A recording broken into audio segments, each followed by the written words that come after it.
तो मैं अभी जाऊँ अपनी फैमिली के साथ।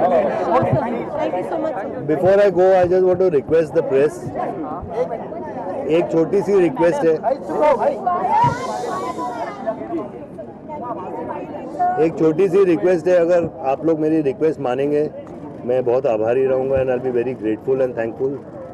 मैं यही कहना चाहता हूँ कि मैं टेररिस्ट आदमी नहीं हूँ।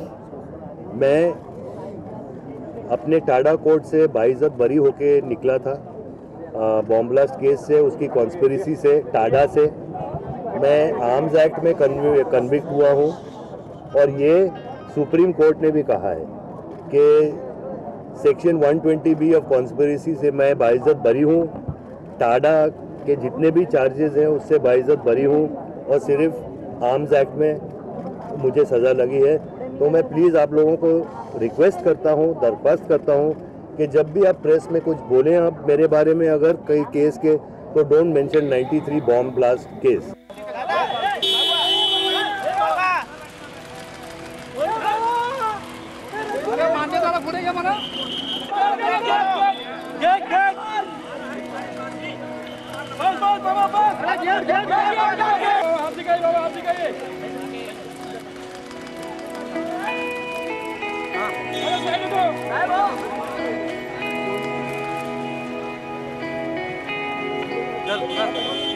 बाबा